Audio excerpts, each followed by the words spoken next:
Good evening सगळ्यांना. कसे आहात सगळे? सगळे मजेत असेल आणि आनंदी असेल अशीच मी बाप्पांच्या चरणी प्रार्थना करते. तर आजचा ब्लॉग ना आता संध्याकाळी सुरू करते मी. बहुतेक 5:30 वगैरे वाजलेले आहेत. तर आता चहा ठेवलेला आहे मी.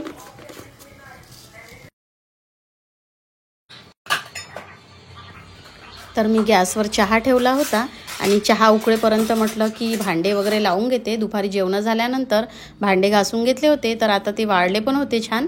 तर म्हटलं की चहा उकळेपर्यंत भांडी लावून होतात.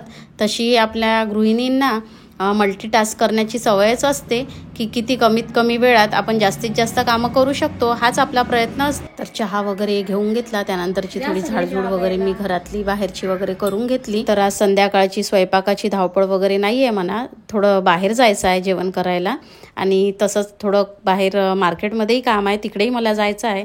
तर मी कुठे चाललेली आहे ते बघण्यासाठी व्हिडिओ स्किप न करता बघत राहा. चला.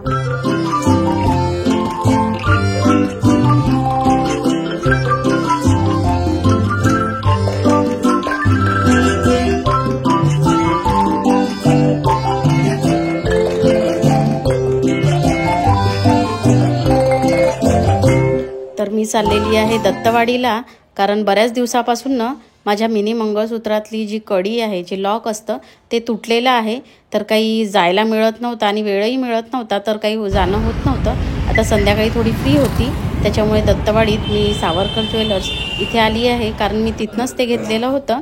तर तिथनं मी कडी चेंज करून दुकानामध्ये काम करणाऱ्या मुलींनी मी जी कडी त्यांना दिली, जी तुटली होती, ती त्याचं वेट वगैरे करून घेतलं त्यांनी आणि त्या बदल्यामध्ये मला एक दुसरी कडी दिली. मात्र ती माझ्या आधीच्या ज्या कढीपेक्षा थोडं वेटमध्ये कमी होती. त्याच्यामुळे ना मला 600 रुपये परतही मिळाले आणि ते कढी मिळाली, कारण त्याचं वेट कमी होतं.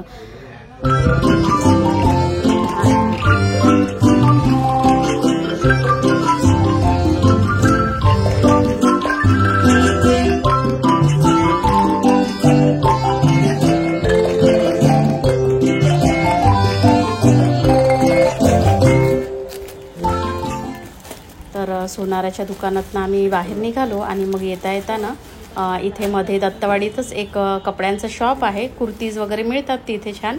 याच्या आधी मी इथनं घेतलेली आहे. तर म्हटलं 600 रुपये परत आलेले आहे, तर चला एखादी कुर्ती घेऊया म्हणून आली. हँगरवरही तिथे काही ड्रेसेस हँग केलेले होते, तेही मी बघितले आणि मग त्या दादांनी मला काही ड्रेसेस वगैरे तिथे दाखवले. तर छान होते तिथे ड्रेसेस. आणि माझ्या हातात जो ड्रेस तुम्हाला दिसतोय तर त्याच्यामध्ये आणखी कलर होते. तर हा कलर मला थोडा छान वाटला, पिस्ता कलर होता तो.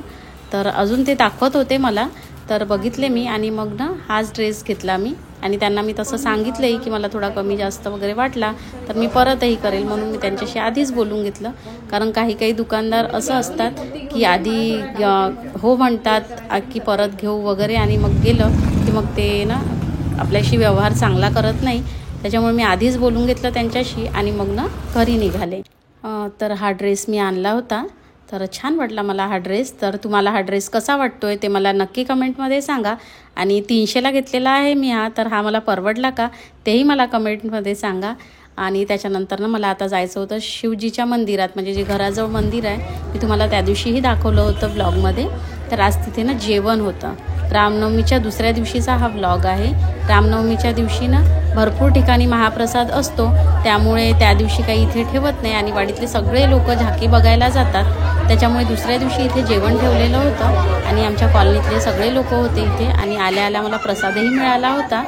तर मग ना एरियातल्या म्हणजे कॉलनीतल्या सगळ्या लेडीज वगैरे आम्ही सगळे सोबत जेवण वगैरे करून घेतलं आणि मग मी घरी निघाले. अपेक्षाही इकडे आपल्या मैत्रिणींसोबत ज्या गप्पा गोष्टी सुरू होत्या. तर आजचा ब्लॉग तुम्हाला कसा वाटला ते मला नक्की कमेंटमध्ये सांगा. आवडला असेल तर लाईक करा, चॅनलला सबस्क्राईब केलं नसेल तर सबस्क्राईब करा आणि भेटूया अशाच एका छानशा ब्लॉगमध्ये. तोपर्यंत बाय बाय.